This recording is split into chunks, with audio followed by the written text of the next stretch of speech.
Buongiorno! Benvenuti sul mio canale. Welcome to my channel. Oggi imparerai qualcosa di utilissimo, le doppie.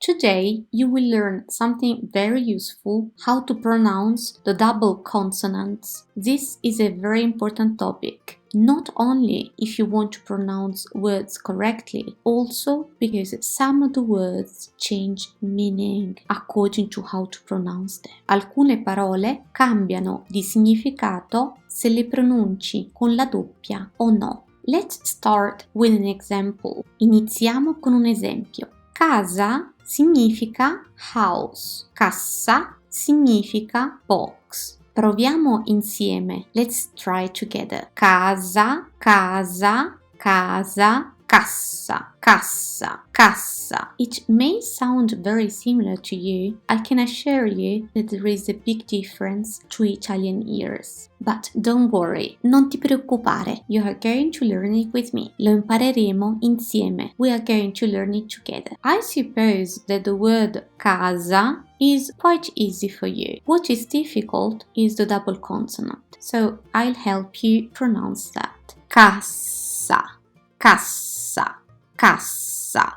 How can you do that? You stay in the same position as if you wanted to say s, s. But it doesn't have to be longer. There must be a kind of a pause, a kind of a break, but staying in the same position. So it's not cassa, because I broke my articulation. I said cassa.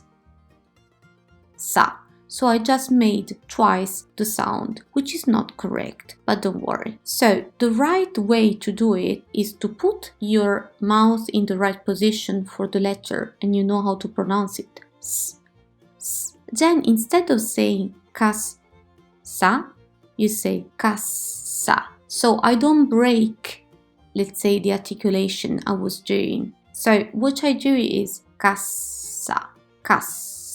So I just stay a bit longer in the same position without changing anything. Cassa. The first trick I would like to tell you is that when you have only one consonant, like casa, most probably the vowel before the consonant is long. Casa, casa, casa. When you have a double consonant, I like to imagine it as a wall which stops you prolonging the sound of the vowel which is before it. So it's not casa, casa. No, it's shorter. The first one is casa, casa. The second one is ta, ta, cassa, cassa. If you have ever played music before and you remember that the notes have a different length, in the first case you have a one longer note. In the second one you have two equal notes. Cassa, cassa, but without breaking the articulation of the consonant you want to make. Adesso un esempio molto importante. Now a very important example for you. You probably know sono, sono, sono, the long one, which means I am. Sono Elisa, I'm Elisa. Sono, the long one. Sono, casa. When you pronounce it with a double consonant, you are going to say sonno, ta, ta, sonno, sonno. It's not sono, it's sonno, cassa, sonno. So my articulation for the N is here. Sonno, sonno. I kind of make of a break, a pause when I say the N. Sonno. But I don't break the articulation. By that I mean I'm not going to say son, no. I stay in the same position. Sonno, sonno. And what does it mean? Che significa? This word does not exist 100% in English, but it exists in other Romance languages. If you say ho sonno, sonno, it means I want to sleep, but it's not the literal meaning. Ho, I have, sonno means that I'm in a state of me wanting to sleep.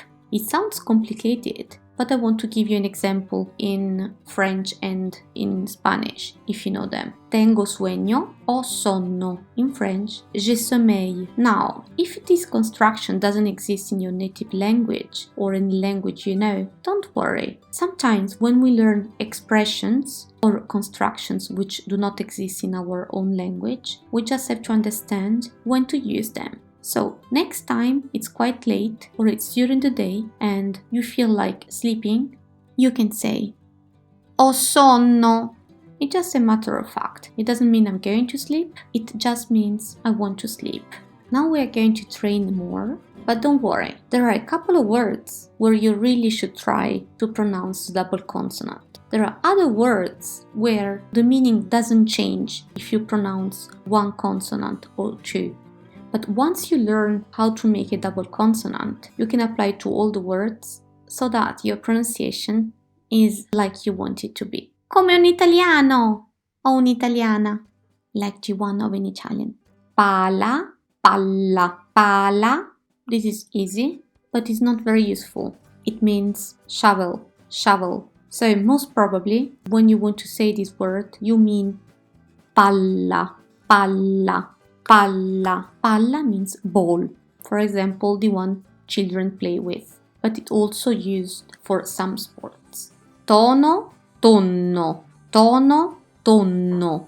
Depending on your life and on your preferences, you might need one word or the other. Tono, it's the tone. For example, the tone of the voice. Tono. And if you notice, by the way I pronounce it, it's an open O. Tono. O. O, tono. When you want to say tuna fish, maybe you don't want to say it, but if you eat it or if you talk about this topic, you might want to say the correct one, which is tonno, tonno, tonno, tonno. A very important one, at least in my opinion, is the one for grandfather. The word grandfather is written with double N, so it would be nonno, nonno. I know it sounds a bit like no, but it's not the same. When I say no, in the sense of no, I'm making a pause between no.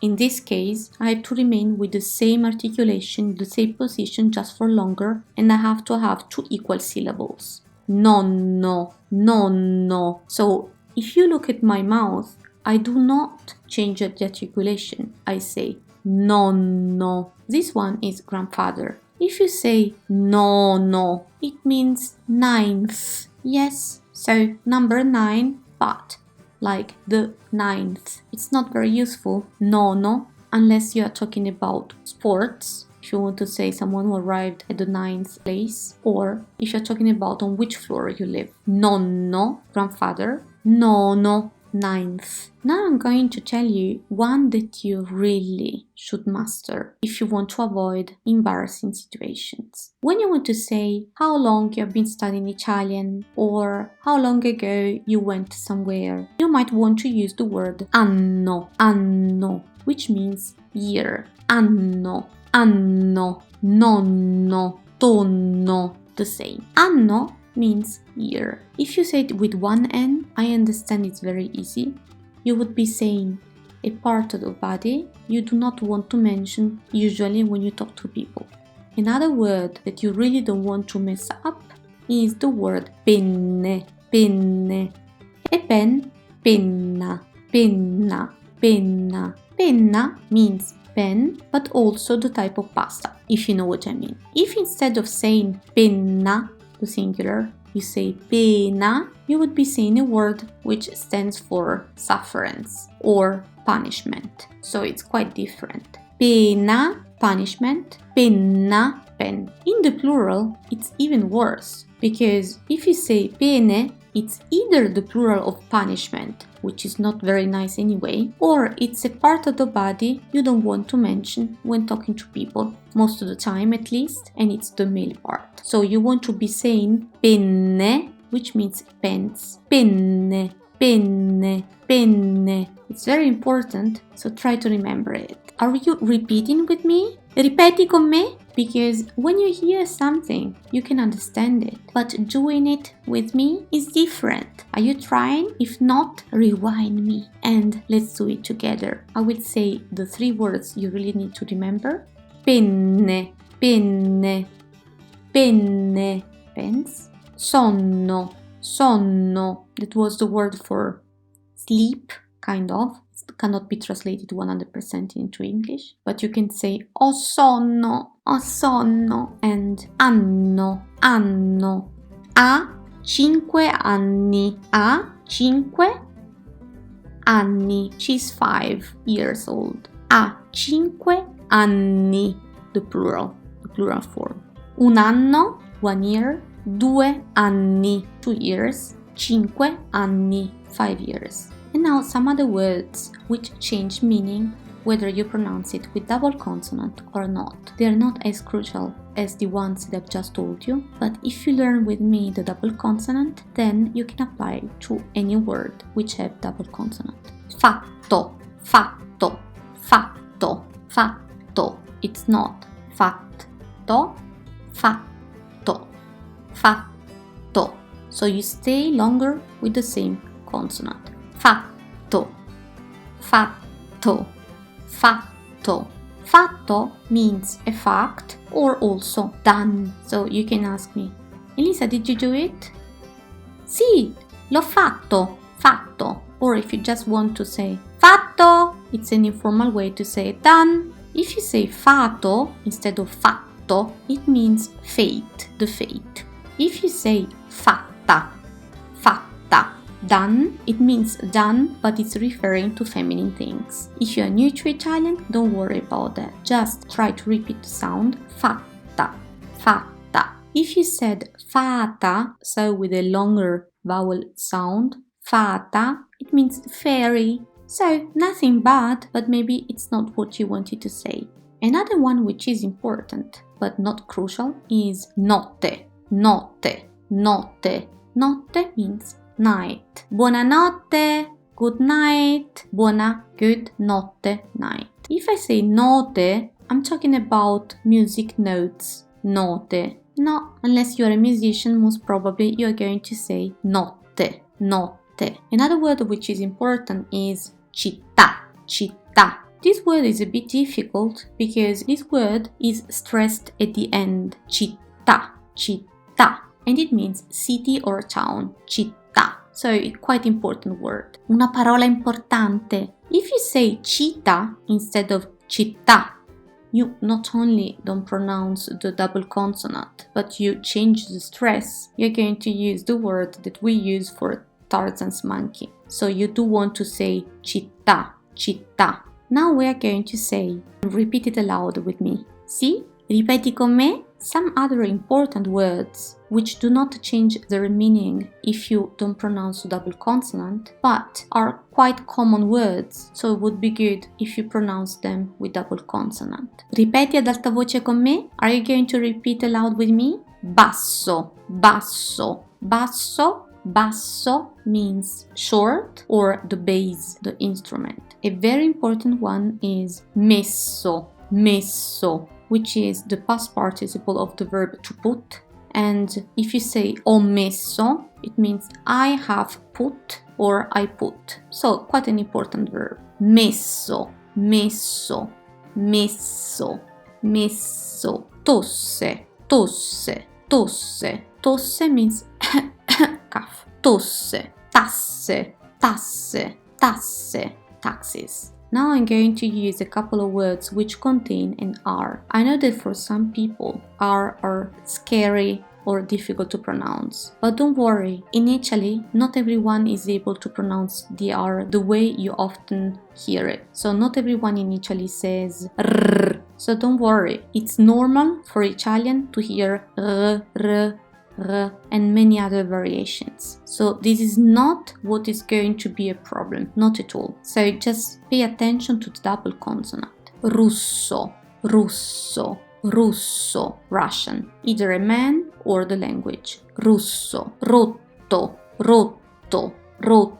rotto, rotto, broken. È rotto is broken. Sotto, sotto, it means under the table, under the bed. Sotto, latte, latte, latte, latte, milk, an important one. Cotto, cotto, it means cooked. Cotto, you can say è cotto, it's cooked in the sense of it's ready. Or if you like prosciutto, we have prosciutto cotto and prosciutto crudo. Prosciutto, ham, cotto, cooked, opposed to prosciutto crudo, which means raw.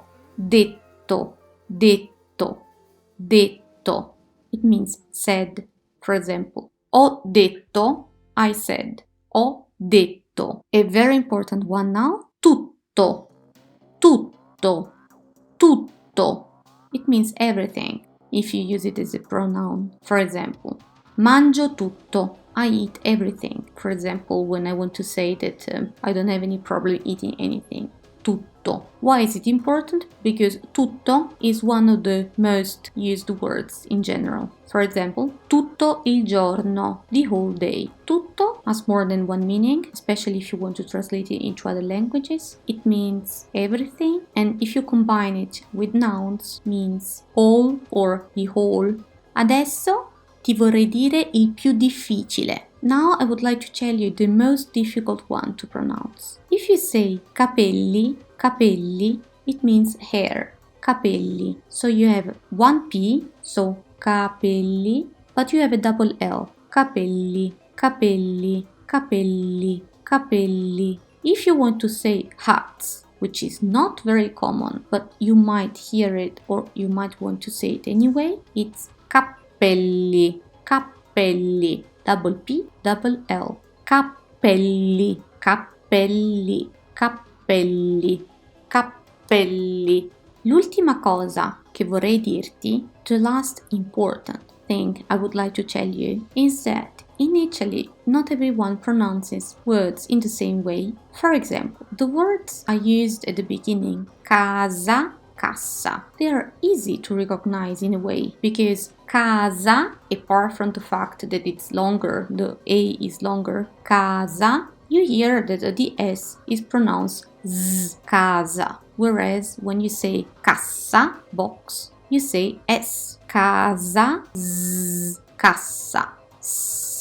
This is true in standard Italian, which doesn't really exist in Italy because Italian is a language which was invented not so many years ago. But if you notice the difference between Z and S, you can spot where people in Italy come from. If people say casa, most probably they come either from the north or in a part of Italy which goes from the north until more or less Rome. Casa, rosa, oso, resa, rosa. But when people come from the south, they pronounce the S 100% S, casa. So in that case, it's a bit more difficult to hear the difference. Casa, cassa. Casa, cassa. Rosa, rossa. Rosa, rossa. Rossa. Now, whether you should know what I've just told you or not depends on you. If you are learning Italian because you have friends from the south, you should at least be aware of this difference. If you want to be able to understand any Italian, you should be aware of this difference. But whether you should use it or not depends on what kind of Italian you want to speak. In another video, I'm going to explain more in detail why I say that there is no standard Italian. Some years ago, there was a standard Italian on TV. Nowadays, everyone, literally everyone, speaks the way Italian is spoken in the place where they were born. And again, I personally don't think that when it comes to casa, casa, there is a bad Italian or good Italian, unless you want to be an actor. I think that the beauty of a language is in the culture of the people who speak it. And of course, if you were born in one region, you have the accent of that region, which is normal, because at school they would normally not teach you standard pronunciation. They would speak in the way people speak every day. In conclusion, I don't think that there is any wrong or right Italian, only the Italian closer to the type of Italian you want to speak. But even if you want to speak only one type of Italian, would be good to understand also the other ones. Spero che questo video sia stato utile per te. Ricorda, casa, cassa, notte, note, nonno, nono, anno, anno. No, this one you shouldn't remember it. You should remember anno. Penne, penne. You need penne only when you are talking about punishments. Fatto, fato. I hope this was useful for you. A presto! Ciao!